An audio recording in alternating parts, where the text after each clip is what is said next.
Estamos iniciando mais um Conceito Podcast. Hoje vamos abordar um tema que é rodeado de curiosidades e tabus. Comigo na bancada, Valéria Alves. Prazer estar aqui hoje e poder participar desse momento que vamos conseguir tantas informações sobre um assunto que gera tanta curiosidade, né, Sônia? Obrigada. E para tratar deste assunto, a doutora Rosimara Bonfim, ela que é especialista em cirurgia plástica, iremos falar sobre cirurgia íntima. Obrigada, doutora. Eu que agradeço essa oportunidade, porque sempre é bom a gente aproveitar as oportunidades para tratar de um tema que é tão interessante para as mulheres e quase não é falado. E quando é falado, gera muita dúvida, muito mito, muita confusão. Né? Doutora, a cirurgia íntima, ela é estética ou é questão de saúde? Ela pode ser as duas coisas, tá? Eu falo que a gente falar de genitália não é bonita, mas há uma certa harmonia. A gente tem que lembrar que, principalmente, a parte externa, a genitália externa feminina se chama vulva. Normalmente, organicamente, as pessoas preocupam muito e a medicina fala muito, estudou muito, aprofundado e é comentado dos órgãos genitais internos femininos. E a parte externa, ela ficou um pouco assim esquecida, no sentido de se imaginar que pode ter até uma questão funcional ali que está incomodando, que não tem uma determinada harmonia. Eu vou dar um exemplo. Nós somos uma cidade que tem muito lugar plano, nós temos diversas pessoas que ou praticam ciclismo, ou até que no dia a dia, para ir para o trabalho, para ir para um determinado local, utilizam a bicicleta. Algumas alterações da genitália externa feminina vão machucar essa mulher por causa da posição daquele cilindro da bicicleta.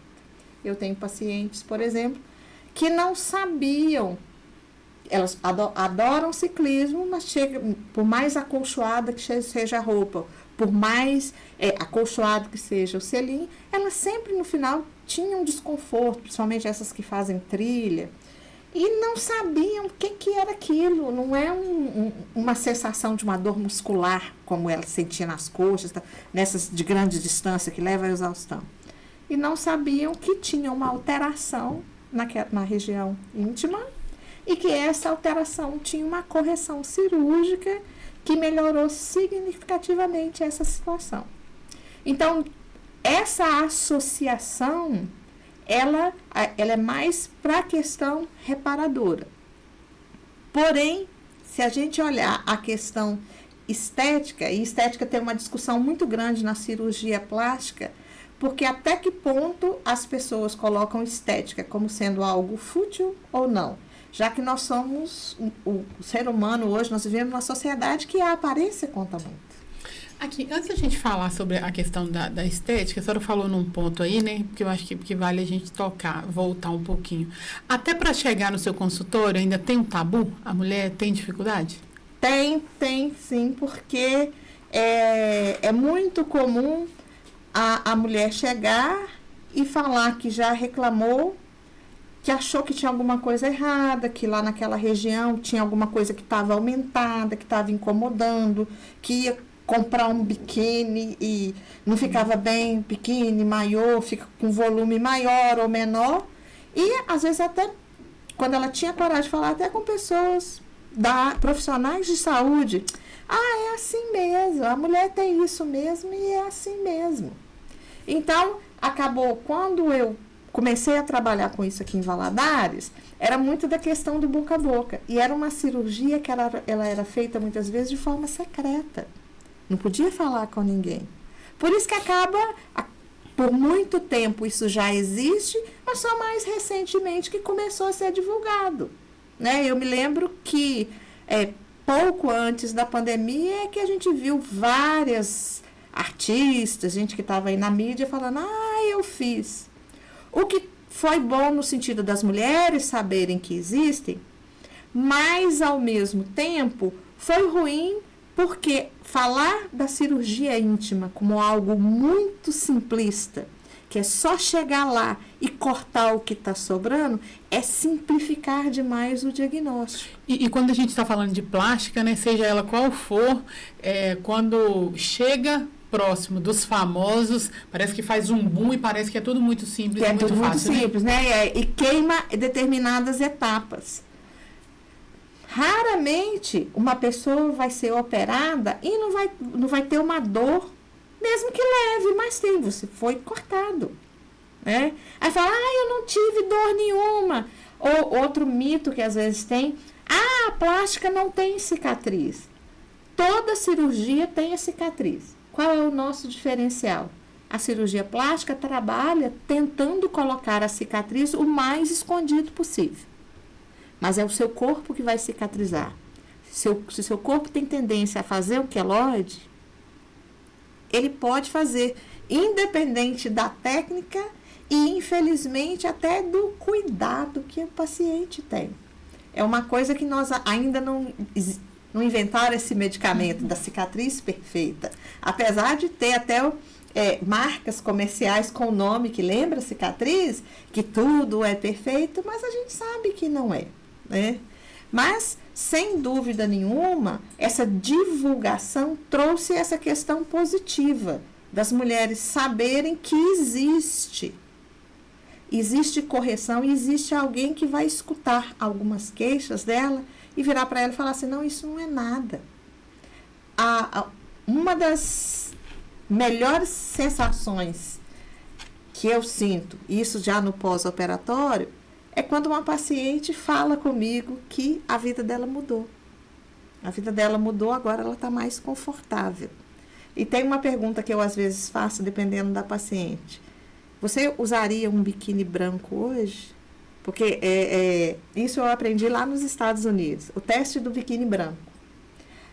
As pacientes que têm excessos, que têm algumas desarmonias, quanto mais na frente elas forem, elas ficam com medo do biquíni branco, porque é uma cor de roupa de baixo, seja biquíni ou maiô, que revela muito o contorno.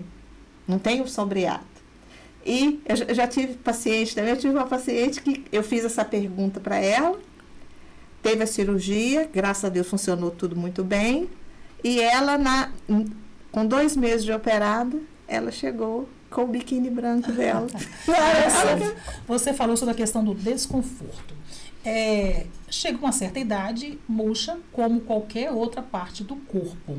Aquela pele de excesso, sem ter a pessoa, só questão de estética, pode ser tirada também ou tem que haver o desconforto? Não, pode ser retirada também. A questão da aparência é importante também. A região íntima hoje, nós temos diversas técnicas. Todo mundo fala muito da questão de ninfoplastia, mas não é só a ninfoplastia. Você tem os pequenos lábios, ou lábios internos, que é o que as mulheres observam, às vezes, um aumento de tamanho. Algumas mulheres pós-gestação. Tem jovens que percebem que no seu desenvolvimento, ela vê que está um pouco maior do que a da colega e aquilo ela não acha legal.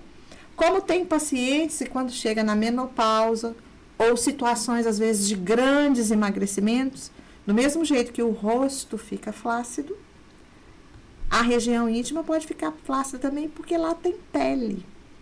E essa flacidez corporal pode influenciar. Então, às vezes, tem flacidez que a gente pode corrigir, até sem cirurgia. Hoje a gente usa preenchedor, usa bioestimulador. Laser também pode ou não? Pode fazer laser, sim. Mas, dependendo da quantidade de pele que tem nessa flacidez, além da gente, tem técnicas que você faz algumas fixações internas para poder corrigir, você também tem que fazer uma retirada de pele. Então, a gente tenta colocar a cicatriz o mais interna possível e, dessa forma, corrigir de forma global aquela área que está flácida, que está desarmônica. Qual a duração de uma cirurgia, doutora? Depende do caso, tá? Você pode ter uma cirurgia de 40 minutos ou cirurgias de até 2 horas.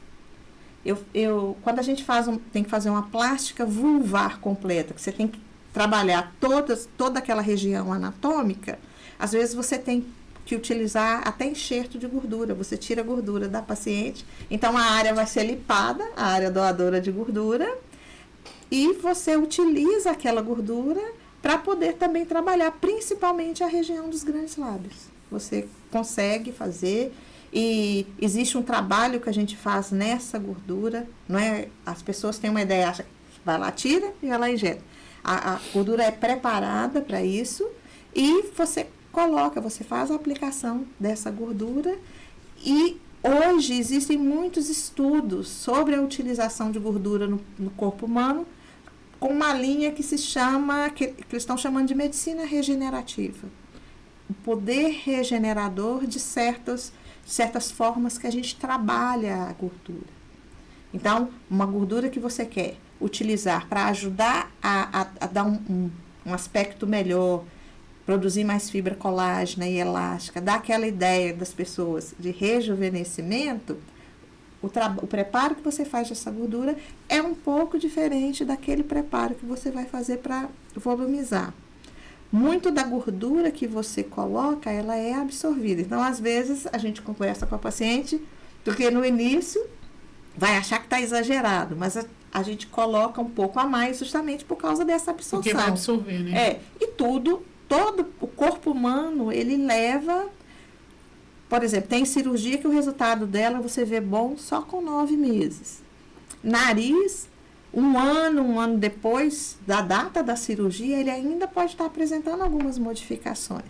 A região íntima também tem algumas modificações ao longo do tempo, mas geralmente, logo no início, assim que sai da cirurgia, a paciente já vê, principalmente quando tem essa flacidez e tem essa ideia de aumento de determinadas áreas, a gente vê a paciente se olha e ela já acha que está uma maravilha. Ela diz, não, calma que aí vai ficar melhor ainda. E quando incha mais do que o esperado, não, calma que vai desinchar e as coisas vão acomodar. Quanto tempo volta para a atividade normal? Normalmente, a paciente, ela já sai do hospital, ela sai andando. O que a gente recomenda existe uma calcinha. Você tem que usar uma calcinha de um fundo mais largo, porque essas muito estreitinhas entre as pernas, né, ali no fundo, ela vai atrapalhar, porque a área tem ponto, tem uma série de coisas. E ela ajuda também a fazer uma leve compressão, evita o inchaço exagerado. Ela tem paciente, dependendo da profissão, ela opera na sexta, na segunda-feira ela pode trabalhar tranquilamente. E no caso de atividades mais intensas com as pernas, né, aqueles exercícios na academia que você vai empurrar peso, aí a gente pede 1 mês ou 45 dias, mas sempre assim, é orientado caso a caso. A atividade sexual, ela volta de 3 semanas a 1 mês, também a gente faz essa orientação toda. É até interessante porque eu já tive um marido que ligou para mim agradecendo a cirurgia. Mas eu já ia perguntar, né? Como é que os parceiros vêm? Até a gente vê publicação sobre isso, porque a gente fala que a sexualidade é algo muito complexo. A cabeça, o psicológico da pessoa influencia muito. A mulher que não está confortável com o seu corpo, mesmo que ela pense que é a aparência que ela não está gostando, ela fica mais retraída. Então, algumas coisas, ela não fica... ele vai olhar, vai fazer, né? Nós não vivemos mais naquela época que colocava um lençol, né? Antigamente, colocava um lençol. Então, ela fica mais retraída. Ela se sentir bem, isso faz com que ela fique um pouquinho mais solta. E foi por causa disso que os maridos ligaram para mim. Doutora, muito obrigada. E geralmente, assim, caso que às vezes a paciente levou o marido dela, que o marido dela não concordava com a cirurgia e tudo, e a gente acaba conversando porque... Mas pode perder a sensibilidade também, doutora? Existe toda cirurgia que tem cicatriz, a região da cicatriz pode dar alteração de sensibilidade. As técnicas hoje, principalmente da região clitoriana, que é a área que tem maior sensibilidade, eu falo que, dependendo da situação, 2 milímetros para um cirurgião plástico é uma distância enorme. Então, a gente trabalha tentando preservar o máximo possível desses tecidos. As técnicas antigas, porque existe procedimento em cirurgia íntima, assim, de forma sistematizada, desde 1984. Isso não é uma coisa nova. Não é de hoje, né? Não. Vai fazer 30 anos que eu trabalho nessa área. Só que agora que as mulheres brasileiras descobriram. O período que eu fiz estágio nos Estados Unidos já tinha isso. Eu aprendi muita coisa lá com eles. Então, as técnicas melhoraram muito. E hoje a gente trabalha com técnicas que, assim, eu não me lembro de uma paciente que falou comigo que perdeu a sensibilidade. Pelo contrário, é interessante que existem mulheres que, por questões hormonais ou outras questões, os tecidos lá estão muito aumentados. Isso atrapalha no ato sexual, por exemplo, machuca. Então, e aquele excesso de tecidos, ele acaba não expondo as terminações nervosas e nem as áreas que têm mais lubrificação. Isso faz com que fique desconfortável. E o que é desconfortável, você sente como dor, e dor não é bom. Depois da cirurgia, elas falam que a sensibilidade aumentou, que melhorou muito. Exatamente por isso, porque quando coloca tudo no lugar certinho, as áreas que era para sentir alguma coisa, elas estão lá naquele contato, e a sensibilidade tem muito componente do atrito ali na região, né? Então, vai permitir que essas terminações sejam mais estimuladas. Quando você fala excesso de tecido, é excesso da pele, né? Da pele, e lá tem mucosa também. Então, é uma região que ela tem toda uma anatomia que tem as dobras, né? E às vezes, aquelas dobras, elas têm excesso na parte externa, ou tem o excesso mais comum, é o excesso nos pequenos lábios, nos lábios internos, naquilo que você vê livre como se fosse uma asinha de borboleta. Nessa região que é o mais comum, que a maioria das pessoas, quando fala cirurgia íntima, já pensa automaticamente que é aquilo ali, que tem que chegar lá e cortar. E, na verdade, existe uma complexidade naquela área, que do mesmo jeito que as pessoas entendem que no rosto você tem pele, você tem musculatura, você tem uma parte óssea, ali também tem pele, tem musculatura, tem ligamentos, tem depósitos de gordura específico. Então, você tem que fazer um diagnóstico o mais correto possível. É muito comum hoje pessoas acharem que sabem fazer cirurgia íntima, fazer o que ele acha que é só linfoplastia, que é chegar lá e cortar, ele amputa os pequenos lábios dessa paciente, quando na verdade o diagnóstico está numa flacidez, numa frouxidão ligamentar, às vezes é alguma coisa que teve uma ruptura muscular durante o parto, porque um parto, o neném fica batendo a cabecinha ali naquela região. Ali tem músculo. Às vezes tem uma ruptura muscular que passa sem ser diagnosticada porque a área fica inchada. A área se modifica. Toda mulher que teve filhos de parto normal sabe disso. Então, você tem que estar atento a esses diagnósticos. Antes de achar que é só chegar ali, eu só vou tirar o excesso e resolver. Pois eu queria me ater a isso aí. Quando a gente está falando de cirurgia íntima, né? E a senhora falou aí da vulva, que é a parte externa da genitália feminina. Nós também podemos falar de cirurgia íntima na parte interna? Cirurgia plástica? Existe a cirurgia mais comentada, né? Eu fiz 33 anos de formada, então se falava muito do períneo. Uhum. É perineoplastia. Ela é uma plástica. Ela é uma plástica das paredes vaginais. E é a mais comum ainda hoje das partes internas? Não ou tanto, existem outros? Assim, se fazia muito perineoplastia, pelo menos assim, na minha formação, das pacientes que tinham muito parto normal e que evoluía com incontinência urinária. E hoje existem outras técnicas, outras possibilidades cirúrgicas para tratamento dessa região. Então, isso evoluiu muito também.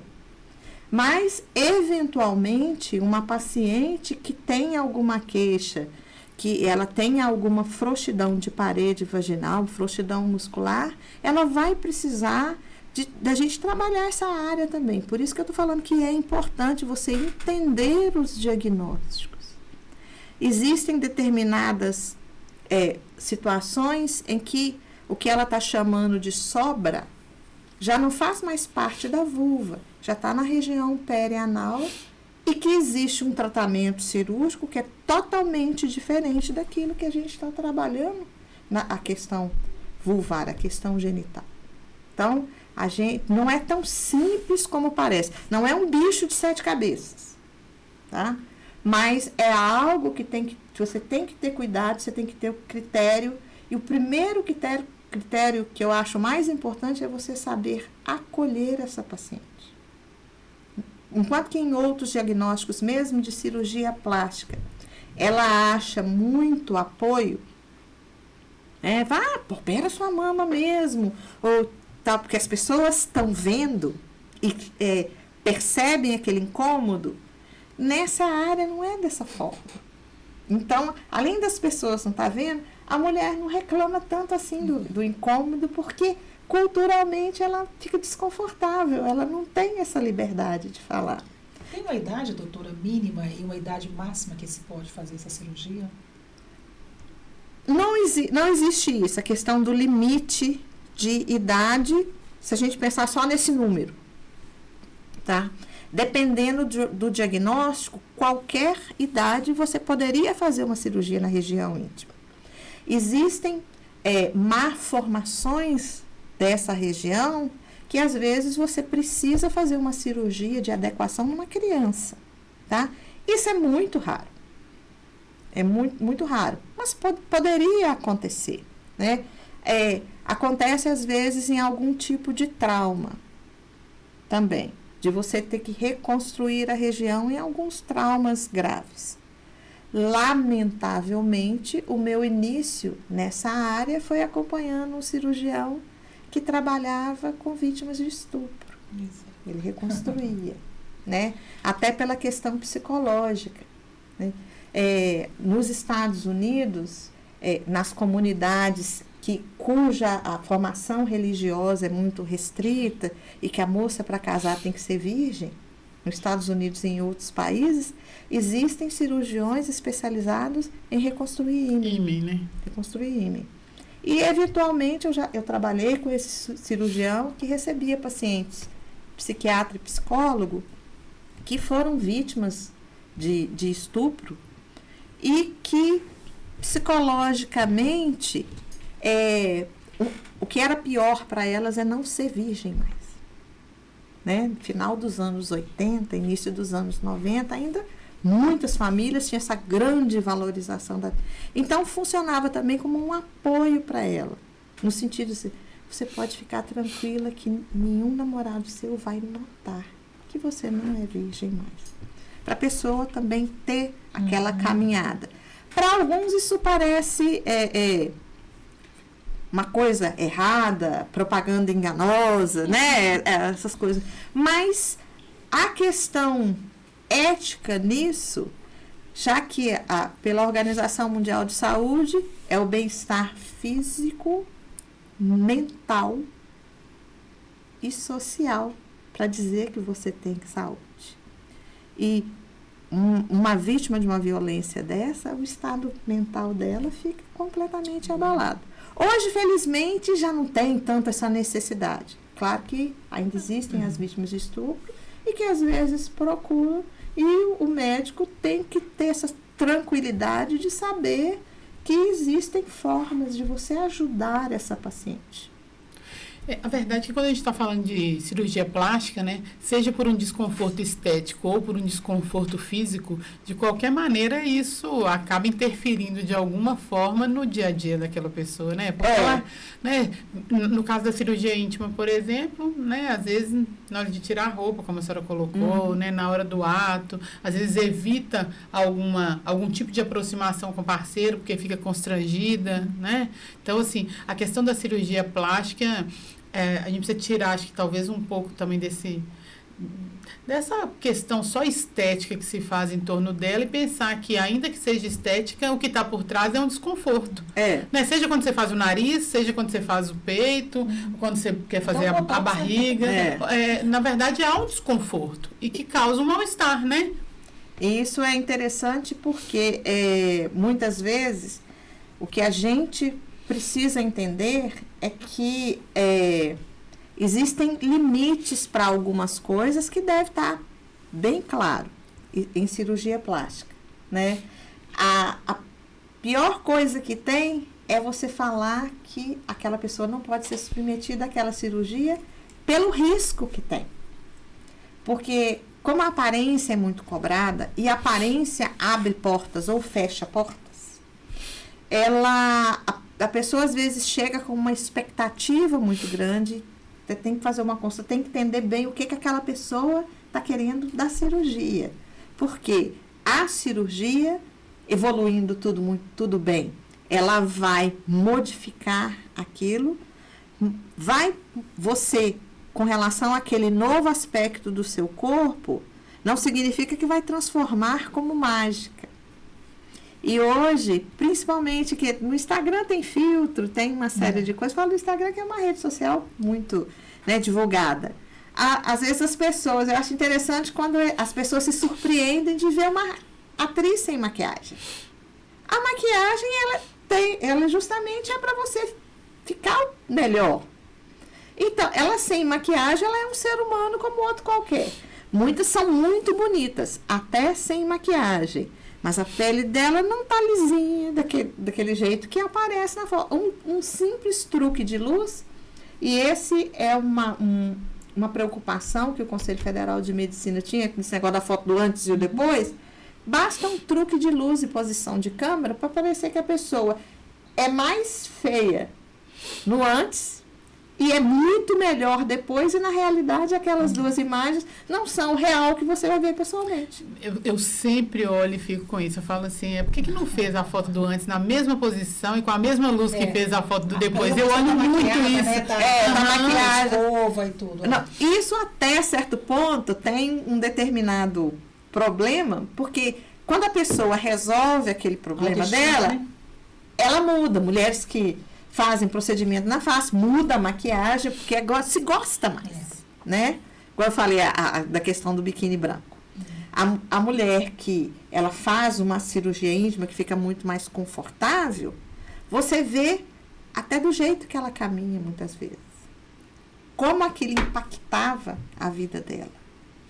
E você vê que ela entra no consultório já, toda levantadinha, toda porque não tem aquele desconforto mais. Parece que aquele problema ficava no inconsciente e cada um quantifica o problema. A minha dor é diferente da sua dor. Então, aquele problema incomoda ou não, mais ou menos. Então, a gente vê que a pessoa realmente modifica. Mas tem foto de antes e depois que a gente vê no Instagram, que a pessoa está maquiada demais. E aquela foto ali você não deveria levar em consideração como profissional, né? Pedir a paciente para tirar completamente a maquiagem, às vezes a gente não consegue, né? Ela não ia fazer. Mas esse equilíbrio, muitas vezes, fica enganoso. As pessoas ficam fantasiosas para certas coisas. E aí é que vem essa questão de a cirurgia íntima não torna você uma super mulher. Então, a gente precisa saber o que está te incomodando, o que aquilo afeta na sua vida. E valorizar isso, mas também quantificar. Porque existem outros problemas que não vai resolver. E ela vai passar por um pós-operatório que pode ser desconfortável e ela não imaginava aquilo. Doutora, a coloração, no decorrer dos anos, ela tende a escurecer ou não? Esse escurecimento da região íntima, ele ocorre por tendências hormonais, tendências do tipo de pele, né? As morenas tendem mais a ter esse escurecimento. E existe também a que a gente chama da síndrome metabólica, pacientes hipertensas, diabéticas, elas têm uma tendência maior a escurecer. E a própria questão do atrito na área, né? Usar a gente hoje, na sociedade moderna, usa às vezes roupa muito apertada, calça comprida. Quando tem um excesso de tecidos, isso aumenta aquela área, então vai dando o atrito e muitas vezes a resposta do organismo, daquela pele, é escurecer. Então, aquele aspecto completamente rosadinho, mesmo que a gente tem técnica não cirúrgica de clareamento. Para a região íntima também? Para a região íntima também. Mas não é um clareamento que às vezes se consegue em alguns tipos de pele no rosto. Mas são técnicas que as mulheres negligenciam muito aquela pele. A gente não ouve uma mulher falar, eu hidratei a pele lá de baixo. Ela não faz isso. E às vezes você faz alguma coisa que melhora a hidratação, aquela pele já fica mais homogênea, então já dá uma sensação de clareamento. Exatamente porque a pele seca, ela enruga mais. E então também tem que hidratar a parte íntima. Você deve hidratar a parte íntima. E tem cremes específicos? Tem cremes específicos para isso. E em casos de algumas situações, a gente faz microagulhamento, existem técnicas com laser, existe clareantes que você passa e a paciente usa em casa. Mas essas pessoas também que têm essa síndrome metabólica, a gente tem que estar atento a isso na consulta para poder explicar para ela que muitas mulheres têm a expectativa de que tudo vai ficar rosadinho igual um bebezinho. E isso, né, você conseguir isso, por melhor que seja a técnica, por melhor que seja o laser, numa paciente que já tem essas tendências, isso não ocorre. Uma questão de escurecimento hormonal que é muito comum é na gestação. Você vê aquela linha que se forma no abdômen. É um escurecimento, uma resposta hormonal. A parte hormonal também flui muito na pigmentação. A senhora falou sobre o biquíni branco, e aí uma coisa que me lembrou é que eu já vi algumas colegas, assim, principalmente quando eu era mais nova, reclamando que às vezes a parte de cima é muito alta, né? O monte pubiano, isso. Acho que isso, né? O monte pubiano é muito alto, e aí fica um pouco avantajado, e aí o biquíni branco, então, coloca isso mais em evidência, né? Então, elas evitam mesmo, né? Até mesmo, não só para piscina, mas uma roupa íntima branca tá fora de cogitação para poder tentar diminuir isso. Tem muita queixa disso também? Tem queixa e a gente tem... Dependendo do volume, a gente pode fazer lipoaspiração na área. Pode fazer, existem hoje substâncias que são enzimas que reduzem a gordura numa muito menor intensidade do que na lipoaspiração. E existem pacientes que têm essa queixa depois da plástica de abdômen. Porque é que fica aquela cicatriz, às vezes afunda um pouquinho, então às vezes vem aquela barriga mais retinha, tem a cicatriz, aí faz aquele redondinho, elas até brincam, chamam de capô de fusca, né? E aí sempre quando eu faço a plástica de abdômen, eu tenho preocupação com aquela área também, e falo com as pacientes, assim, ó, vou tentar fazer com que não fique um volume maior, e a paciente que já tem esse volume maior, eu converso com ela e já falo com ela, nós vamos fazer uma lipo, ou mesmo retirar a gordura. Existem técnicas até de você fazer lifting na região. Pacientes de grande emagrecimento, algumas delas têm essa região pubiana, fica flácida, fica grande, forma às vezes como se fosse um aventalzinho lá embaixo. Então tem técnica para você retirar e fazer um lift. E você faz uma elevação, uma fixação e uma retirada daquele excesso. Olha, doutor, eu tenho certeza que um monte de mulheres que vai assistir essa entrevista não tinha a menor noção, assim, de um texto que a senhora está dizendo. Porque eu, que me considero uma pessoa bem informada, não tinha noção de tudo isso. De algumas coisas, fui ler antes, né, para poder me preparar para a entrevista, e fiquei olhando e falei, meu Deus, mas tem isso tudo. Eu tinha noção da cirurgia para os pequenos lábios. Essa eu já talvez a mais famosa, né, então eu já tinha ouvido falar. Mas isso tudo que a senhora falou, eu tenho certeza que muitas mulheres, né? Muita informação mesmo, assim. E tem ainda a plástica clitoriana. Que essa também... Com o uso de anabolizante, ou algumas mulheres por determinadas alterações ou de desenvolvimento, a região clitoriana fica aumentada também. E é a que mais, às vezes, dá ao mistério, que é a que mais as pessoas associam da perda de sensibilidade, que você me perguntou, né? E existe a cirurgia plástica para corrigir isso. E você faz a plástica clitoriana para reduzir, e dependendo o que aconteceu, normalmente quando é o uso de hormônio, de anabolizante, é uma resposta hormonal ali da região. Mas tem casos que na verdade, é uma flacidez, porque o que a gente vê da região clitoriana, do clitóris, ele é como se fosse, anatomicamente, é como se fosse um pênis pequenininho. A gente vê só um pedacinho dele. Ainda tem uma parte interna, lá né? dentro, tem quase 5 centímetros que você não viu. Então, pode ocorrer uma flacidez e que isso fica mais exposto. Porque está fora do lugar. Na verdade, ele não cresceu tanto assim. Então, você coloca no lugar. E a região clitoriana é a que tem mais terminações de sensibilidade. Então, tinha umas técnicas mais antigas. Isso não quer dizer que acabou, que não existe mais, mas umas técnicas mais antigas que eram mais agressivas e acabava afetando muito a sensibilidade. Hoje isso melhorou muito, né? E tudo melhora a tecnologia, instrumental, os fios, né? Tudo na medicina, no mundo, tudo evoluiu e essa parte da cirurgia também, ela evoluiu bastante. E os seus colegas, eles indicam ginecologistas, obstetras? Eu tenho colegas que mandam as pacientes, encaminham as pacientes, mesmo alguns são ginecologistas, mas principalmente casos mais complexos, porque muitos ginecologistas fazem a ninfoplastia, né? Aliás, as pessoas às vezes, quando eu voltei para Valadares, estranhavam, por que você faz isso? E eu disse, por que eu não vou fazer? Porque é uma plástica, né? Mas eu tenho muitos colegas que hoje mandam pacientes para mim.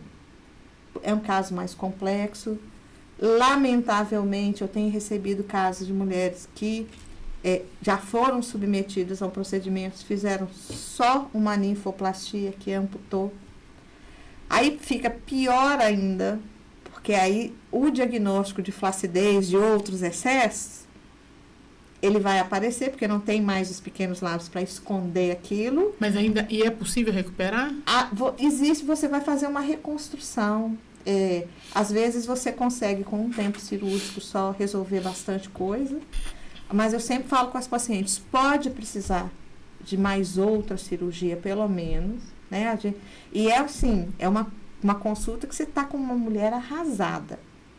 A gente que trabalha com cirurgia plástica, porque quando complica uma prótese de mama, por exemplo, você fala com a paciente e tal, mas você, não, mas daqui a tanto tempo, assim, assim, assim. Para fazer um outro tipo de cirurgia plástica, ela não venceu tantos bloqueios psicológicos como foi esse bloqueio dessa cirurgia. E aí complicou. E essa complicação atrapalha, inclusive, a relação dela com o parceiro. E essa interferência fica, às vezes, é culpa sua, que você inventou, que você não sei o quê. Na minha experiência profissional, é onde eu acho mais fácil o companheiro não ser solidário nessa hora. Então, é uma mulher arrasada que está na minha frente. E aí você conversa e tal. Graças a Deus, tem conseguido resolver, mas é fruto de quê? Dessa ideia de marketing de que é algo tão simples assim. E não é. Tem casos que tecnicamente são mais fáceis, mas tem casos que, se você não souber resolver tudo que está ali, é um desastre. Pois é, a gente chega aí num ponto bem delicado, né? Primeiro porque a gente vê inúmeros casos de mulheres que acabam sendo atendidas por médicos que não são cirurgiões plásticos, né? Em várias especialidades, em várias cirurgias, e que acabam cometendo erros e acabam com a autoestima dessas mulheres aí, às vezes, para o resto da vida, porque às vezes nem é possível, né, resolver. Mas a gente tem também médicos, e aí, né, não é uma exclusividade da medicina, em várias profissões a gente tem isso, que às vezes ele não é especialista naquilo, mas acaba e que se mete a fazer aquilo, né? E isso deve gerar uma dificuldade aí nessa relação, né? Nessas questões, principalmente nas questões estéticas, é uma luta que tem, né? Porque eu parto do princípio, isso é uma opinião minha, que o Conselho Federal de Medicina, permite que qualquer médico faça qualquer coisa que está dentro do escopo do ato médico, desde que você seja capacitado para fazer. Isso é bem claro na regra, né? O que a pessoa, às vezes, faz? Ela vai lá, faz um cursinho de final de semana, com pouca prática, e resolve fazer. Ele, às vezes, não está nem atento a certos detalhes, porque ele não tem experiência. E sim, o vendedor do curso simplificou demais para ele. Então, esse é que é um grande problema.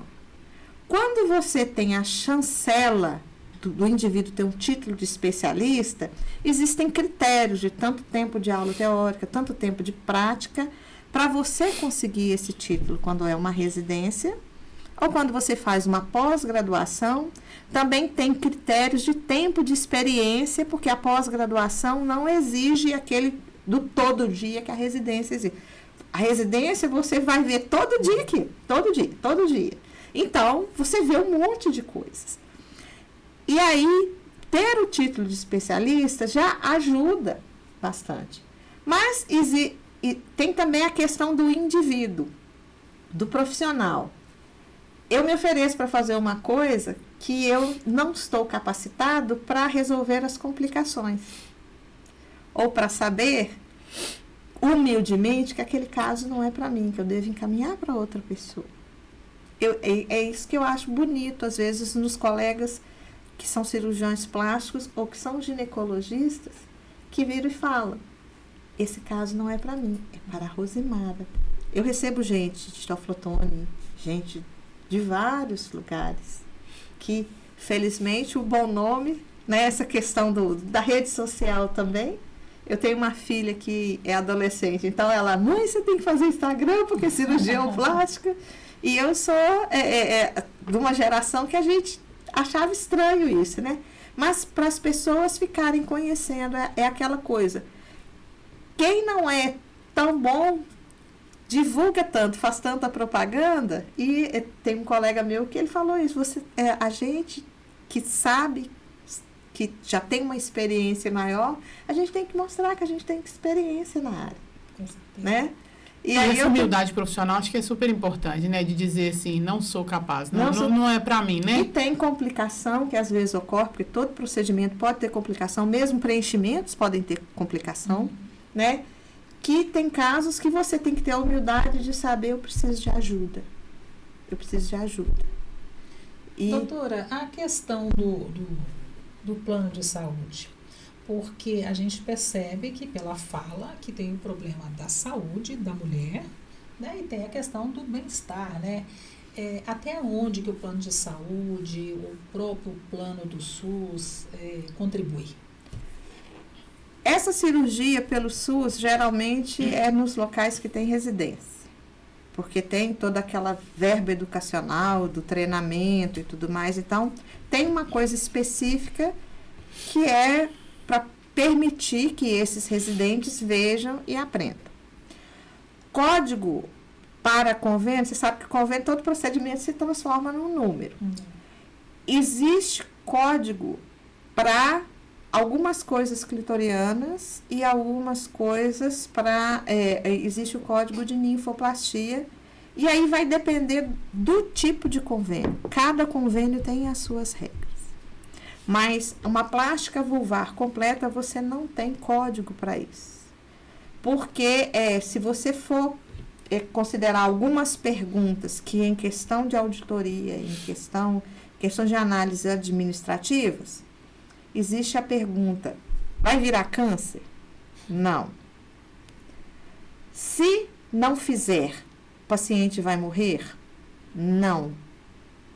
Leva a alguma complicação tão grave que vai levar a alguma doença crônica? Também não. Então, é um raciocínio simplista que é utilizado administrativamente e que é isso que faz com que algumas coisas tenham codificação e outras não. A gente entende que tanto o SUS como o convênio tem que ter um gerenciamento de gastos e tudo mais. E aí fica essa questão do que é o estético e do que é o reparador. Um pouco também a ver com essa questão dessas perguntas. Qualquer pessoa tem condição financeira de fazer uma cirurgia dessa? Acho que tem. Tudo conversado e a gente, dependendo do caso, não fica tão caro quanto a pessoa imagina. Existem casos que são muito complexos, né? Mas, em geral, as pessoas têm condição de fazer. A cirurgia é uma cirurgia que pode ser feita na clínica? Ou tem que ser no hospital? Ou depende? Casos mais simples, por exemplo, se for uma ninfoplastia bem simples, existem clínicas que têm a capacidade, né, o porte de ser feito na clínica. Procedimentos maiores, a gente acaba preferindo o hospital, dependendo também das condições de saúde da paciente. Por quê? Porque você tem que ter um suporte de monitoramento, porque você precisa fazer uma sedação, precisa fazer uma analgesia maior. Tem que tomar cuidado, as pessoas acham que dá para fazer com local, significa que é 100% seguro. A partir de um determinado volume de anestésico local, você está em risco de complicações sérias, inclusive crise convulsiva e parada cardíaca. E, eventualmente, acontece esses desastres que, às vezes, né, recentemente teve um problema aqui em Minas Gerais, né, a pessoa não era médica, na notícia falou que já num determinado ponto anestésico que a paciente reclamou, e é exatamente isso. A anestesia local, se você tem que fazer um volume próximo do máximo permitido para aquele peso corporal, você está levando ela para a beira do precipício. Não tem como a gente adivinhar quem vai cair ou não. E essas cirurgias são com anestesia local ou algumas precisam de uma peridural? Como é que é isso? Vai depender do caso. Eu falo que quanto mais profundo e próximo de musculatura você tiver que mexer, maior é a chance de você ter que ir para o hospital, tá? O que pode acontecer é você terminou a cirurgia, você fica em observação um pouquinho e pode ir embora. Mas você tem que ter a segurança de monitorar. E, por incrível que pareça, muitos desses casos que dão insatisfação para paciente foi feito com anestesia local. Porque você vai levar agulhada numa região que não é muito agradável, ou aquelas pomadas, aqueles cremes anestésicos não tiram 100%. Tem pessoas que têm baixa tolerância àquela a dor, aquela agulhada, e então a paciente começa a mexer, fica desconfortável. Às vezes, eu já recebi um caso que o médico interrompeu o procedimento. Ele não terminou de fazer, e aí a paciente ficou aquela coisa desagradável, ela acabou me procurando, e acabou que o diagnóstico também era outro, e aí a gente teve que fazer um outro diferente, e eu falei com ela, não é tão simples assim, nós vamos fazer no hospital. Mas o dela foi feito e ela ficou em observação 1h30 na sala de recuperação pós-anestésica, porque a gente sedou ela um pouquinho e ela foi para casa, hoje está feliz, tranquila. E a maioria é isso mesmo que for no hospital, a maioria é isso, depois da cirurgia, um tempo em observação e vai para casa? O máximo que acontece, como eu recebo às vezes paciente que mora muito longe, ela pegar a estrada, vai sentada e tal, existe risco de ter hematoma, de ter determinadas coisas, porque está muito recente. O máximo que acontece é você precisar dormir no hospital. Mas isso é uma análise muito individual. Geralmente, os casos mais simples, você vai embora no mesmo dia. Mesmo que você tenha que ficar algumas horas lá no hospital, pela questão de um sedativo que você fez, de você precisar fazer um analgésico um pouco mais forte, então é melhor o paciente ficar monitorado, vai embora no mesmo dia. E quanto à cicatrização? Porque a gente sabe que é uma região mais úmida, né? A cicatrização geralmente é muito boa. E é interessante porque às vezes abre, por ser uma região úmida, às vezes abre uma determinada área e, na maioria das cirurgias, quando abre um ponto, quando perde um ponto antes da hora, você não deve ir lá e dar aquele ponto. Existem algumas exceções que você pode fazer isso, dependendo do tempo, do tipo de pele, da cirurgia que foi. Aí a gente espera um determinado período para ver, e às vezes o organismo mesmo fecha aquele lugar. Quando ocorre, às vezes, de cair um ponto, ou teve algum problema, geralmente a solução ela é mais simples. Quando assim, você diagnosticou adequadamente, fez as técnicas bem aplicadas para aquele caso, você com anestesia local, você resolve, o paciente vai embora, semelhante ao que se faz na retirada de uma pinta, por exemplo. E quem é que não pode passar por essa cirurgia? Tem alguma exceção de tipo de paciente? Dependendo das condições clínicas, dependendo de algum tipo de doenças. Uma grávida, por exemplo, não pode fazer uma cirurgia dessa de jeito nenhum, né? Ela está numa situação que você não deve fazer uma cirurgia eletiva e a parte hormonal dela está muito desfavorável. A paciente que está tomando anabolizante, que ela quer manter, e ela fala, eu não vou parar de tomar, ela não é uma boa candidata. Porque tudo que você fizer, a resposta hormonal vai atrapalhar, né? Então, são as condições clínicas da pessoa. Existe uma gradação que faz, tem no pré-operatório que a gente manda para o cardiologista, vai ter aquele nome risco cirúrgico, as pessoas morrem de medo, risco! Eles colocam numa determinada gradação, isso é um protocolo, se chama ASA, e de acordo com o número do ASA que você não é candidato a uma cirurgia eletiva. Você só deve fazer uma cirurgia se for urgência ou emergência. Dos casos da gente num consultório de cirurgia plástica falar não é quando a paciente tem um ASA alto. Porque fica com raciocínio simplista que viu na mídia, e aí que, foi ótimo, foi simples e tudo mais. Assim, não, a senhora não pode, porque a senhora tem problemas que impedem. Na consulta, eu gosto de utilizar um questionário que eu aprendi lá nos Estados Unidos, porque às vezes a pessoa esquece de falar alguma coisa. É muito comum você perguntar, você operou de alguma coisa? Não, ela fez cesariana. Ela fez um implante dentário. E não fala, né? E não considera como cirurgia, né? Então, dentro desse questionário, de acordo com sim e não que ela responde, eu já sei que o ASA dela vai ser alto. Ou do que ela fala, que a gente vai elaborando determinadas coisas, às vezes você contraindica ou fala, não, agora não é o momento, nós vamos esperar tanto tempo, aí a gente pode fazer. Então, isso tudo, a avaliação clínica que a gente faz antes, é que é fundamental para dar o ok na cirurgia. E essa questão que a gente, quando se trata de plástica, há sempre uma empolgação, né? Assim, quero fazer tudo que... Eu vejo um procedimento na TV, assisto aqui a nossa entrevista, né? E aí já vai para frente do espelho, olha e fala, acho que eu preciso, né? E já chega lá, eu quero fazer isso, isso, isso e isso. E como é que a senhora lida com isso? A gente faz muita cirurgia em conjunto, tá?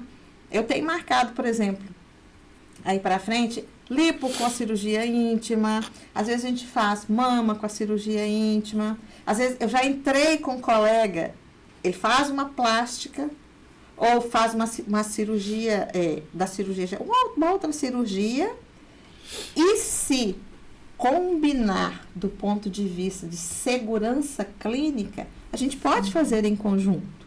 Existem determinadas situações que não vai poder fazer em conjunto. Vai depender da natureza do que você quer associar. Existe também um limite de procedimento cirúrgico que você pode fazer de uma só vez, né? Você não deve colocar em risco a segurança do paciente. Como eu falei anteriormente, não levar o paciente para a beira do precipício. Pode dar certo, mas quando dá errado é um desastre. É um desastre. E é esse, às vezes, o grande problema que a gente vê de quererem exagerar, querer aproveitar para fazer um monte de coisa de uma vez. Uhum. Pode dar certo, tranquilo. A gente, às vezes, brinca e fala, quer fazer uma pessoaplastia, quer fazer tudo. Mas é comum você fazer, por exemplo, mama, abdômen e uma lipo pequena. Faz mama, abdômen e uma plástica íntima mais simples. As condições de saúde da paciente podem permitir isso. Mas existe um limite também. E o cirurgião plástico tem que saber falar esse não. É desagradável. O paciente, às vezes, ele vai para outro. A pessoa acaba pulando de um para outro e vai achar um que concorda, que não tem toda essa questão. Não é que a pessoa está 100% errada, mas na nossa formação, eu primeiro sou médica. Ser cirurgiã plástica veio depois. O cirurgião plástico tem que ser um médico, ele tem que fazer o bem para o paciente. E arriscar por algo que não vai matar a pessoa, né? Não vai virar um câncer, você está levando, às vezes, alguém que não tem a menor noção disso. E acontece também do paciente, ele faz uma consulta, por exemplo, consulta com ela. Aí ela diz, não vou poder fazer cirurgia porque a sua doença assim, assim, assim está desequilibrada, está descompensada. Muitas doenças, se o paciente não falar com você que teve muitos eventos, se ele não falar que teve, você não vai saber. E aí, o que ele faz? Ele vai no outro e não fala com ele que ele tem. E aí porque ele falou para vocês. E eu falei que não pode. Porque na hora que você fala não pode, você tem que explicar para a pessoa. Por quê? Mas é uma finalidade educacional. É uma finalidade educacional. E, como eu sou cirurgiã plástica desde 1994. Graças a Deus, eu não tive nenhum paciente que eu levei para uma cirurgia eletiva e tive que dar essa notícia para a família. Mas poderia ter acontecido, já que eu tenho muito tempo que eu sou cirurgiã plástica. E é uma coisa horrível. Um paciente queimado grave, que a gente sabe que a maior chance dele é morrer, já é assim. Você entra em luto. Aquele paciente você não conseguiu. O médico gosta de... Eu vou conseguir ajudar a salvar essa pessoa. Infelizmente, eu já tive uma paciente que ela tinha uma situação e não tinha muito tempo que eu tinha voltado para Valadares, que eu sou de Valadares. Ela tinha uma situação que é uma situação raríssima, ela é muito rara. E eu falei com ela que era por causa daquilo, que ela não poderia fazer a cirurgia eletiva, que ela não deveria arriscar. E se ela precisasse, se fosse uma cirurgia de vesícula, um cálculo renal, algo que precisa mesmo, para avisar que ela tinha que ter todo um cuidado especial. E ela porque queria fazer o procedimento e tal. Negligenciou.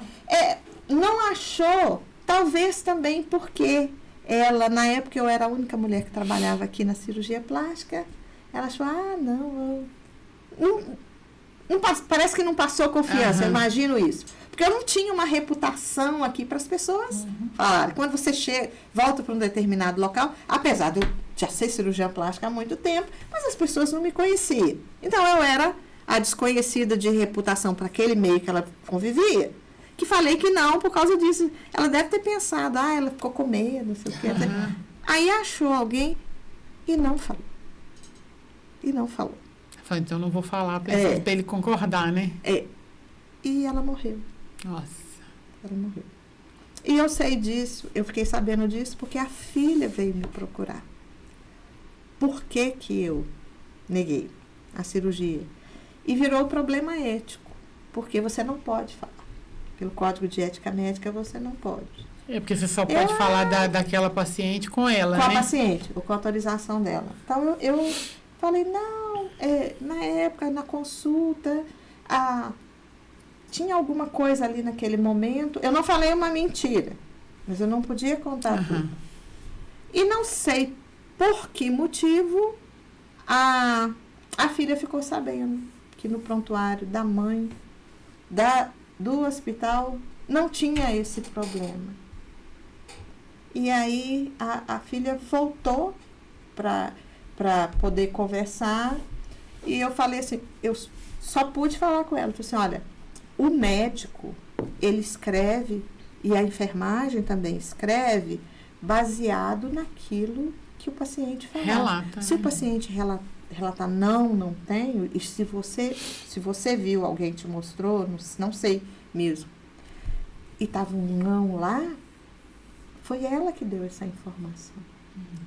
Aí a moça ficou, não sei o quê, ela tinha isso, tinha aquilo, ela sabe. Aí eu tive que ficar lá olhando ela, porque ao mesmo tempo que eu não poderia falar com ela o que era, sigilo médico paciente, eu estava diante de uma filha que perdeu a mãe por algo que na cabeça dela era algo para ficar bonita. E realmente era.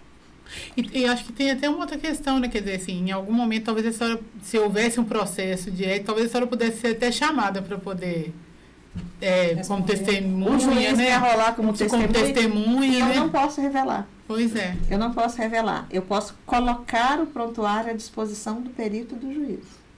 Eu mesmo não posso falar. Não pode, né? O médico tem que proteger o paciente. Eu dou aula disso na Univale. Eu dou aula de ética médica. Então, é interessante, às vezes, eu ensinar para os meninos a hora que você tem que ficar calado. Que você não pode falar. Porque o correto é o paciente saber que ele pode confiar no médico até o fim. A gente vê muito isso nos seriados, né? Principalmente nos seriados policiais, nas séries policiais, né? Que às vezes o policial chega e fala que gostaria de ver o prontuário, né? E o médico filho fala, se você voltar com mandado, fica à vontade, que eu te entrego, né? É uma confiança que as pessoas... É aí que fica aquela coisa, né? Parecendo a confiança religiosa, da confissão com o padre, né? O médico, ele tem que proteger. Agora, Marta, só uma curiosidade. Como é que foi essa decisão pela cirurgia plástica? Eu conheci cirurgia na faculdade e não consegui largar. A cirurgia, não a plástica. Uhum. Eu acompanhava um cirurgião torácico. Graças a Deus, eu tive um mentor. Eu tive um médico que me colocou do lado dele e me ensinou a ser médico, uma médica que opera. Me ensinou a ser cirurgião. Quando estava terminando, a gente está no 6º ano, lá era ano, não era período da Santa Casa, era ano, ele sentou e falou assim, você não vai largar a cirurgia, você gosta de cirurgia mesmo. Eu vivia para cirurgia. Mas você é cirurgiã plástica, você não é cirurgiã torácica. É porque você não conhece cirurgia plástica. Ele fazia... A cirurgia torácica lá, ela cuidava dos problemas internos, né? Pulmão e tudo mais, trauma, e também cuidava de tumores, de algumas deformidades no tórax. Era isso que eu gostava. Das reconstituições ali, né? Às vezes tinha cirurgia que eles tinham que fazer, a época tinha muita tuberculose, era lá no Espírito Santo, que tinha uma ilha que teve até um sanatório para tuberculose. Então fazia aquela incisão imensa debaixo da mama da paciente. Aí fazia o procedimento, na hora que eles terminavam, dava aqueles pontões, peraí, deixa eu fechar. Deixa que eu mesmo vou fazer. Eu fecho. Aí eu olhava o outro lado e tentava deixar mais bonitinho. Você é uma moça, mesmo que fosse a senhora. E tumores, eu fazia de tudo para entrar na cirurgia, para reconstruir o tórax. Ele falou assim, você é cirurgia plástica. Você gosta de cirurgia plástica? A cirurgia plástica no hospital que a gente frequentava não era muito organizada para ter alguém, para ser um mentor, como era esse meu professor. E era uma época muito difícil para mulheres, eles não gostavam de mulheres na cirurgia. Eu fui barrada várias vezes só por ser mulher. Esse meu mentor, felizmente eu consegui que ele abriu muitas portas para mim. Eu sou grata a ele, sim. Já falei com ele várias vezes, falei com a filha dele. A filha dele, inclusive, quis me conhecer, porque ele falava bem de mim. E aí, quando eu fui fazer a residência de cirurgia geral, o hospital tinha cirurgia plástica. E eu vi que realmente a cirurgia plástica eu ia me organizar. Aí você trocou? Não, você tem que fazer cirurgia geral antes de fazer a plástica. Se eu falasse que eu ia fazer cirurgia torácica, eu tinha que fazer cirurgia geral antes. De qualquer jeito. De qualquer jeito. Uhum. Então ele falou, na hora que você estiver, no hospital você estiver fazendo cirurgia geral, lá, veja a plástica. Você é cirurgiã plástica. Valéria. Que sensibilidade. Dele, né? Que bom, né? Por isso que ele era mentor. Que ótimo. Por isso que ele era um mentor. Valéria, quero te agradecer demais sua participação. Nós já estamos mais de 1 hora. Aí foi muito, muito bom você estar aqui. Gostei demais de ver essa nova fase da Valéria. Parabéns. Tá? Valeu de montão. Muito obrigada. Adorei também. Já tinha tido a oportunidade de levar minha filha, né, para um atendimento com a doutora, que foi maravilhoso. Então, eu sou das pacientes que pode fazer um testemunho positivíssimo, que foi maravilhoso. E aprendi muito hoje, né, de um assunto tão interessante e não sabia que ela era tão articulada assim. Gostei muito. Já fiz MBA com ela, então assim, já sabia. E ser professora também. Também, né? E eu tive que aprender, eu era extremamente tímida. Eu tive que aprender para andar na cirurgia. Porque senão você não consegue abrir as portas, né? Minha coleguinha de sala. Principalmente porque, como a senhora mesmo disse, né, tem que enfrentar, infelizmente, ainda o preconceito por ser mulher, né? E quando a gente é boa, então, acho que fica... Mas melhorou muito, graças a Deus. Bom. Felizmente melhorou. Doutora, muito obrigada pela sua participação, como disse a Valéria, entendeu? Realmente é um assunto muito interessante. E o que eu acho mais interessante, ainda que todo profissional que vem aqui, eu fico imaginando assim, eu me encaixo dentro da patologia. Assim, se eu for fazer tudo que passa por aqui, eu não sei, eu acho que eu vou ficar assim, há anos só fazendo procedimentos, que realmente é muito interessante. Mas quero te agradecer de montão, valeu mesmo pelo conhecimento que hoje nós tivemos de uma especialista, que eu sempre soube disso, né, que você era fera das feras. Obrigada. Tá? Muito obrigada, tá? Eu agradeço o convite e a oportunidade de ter um espaço para as mulheres saberem que isso existe e que não é errado procurar, que muitas coisas que você não imaginava, elas têm correção e você vive melhor depois que corrige. Vou fazer propaganda, pode deixar. Conceito Podcast, se inscreve no nosso canal.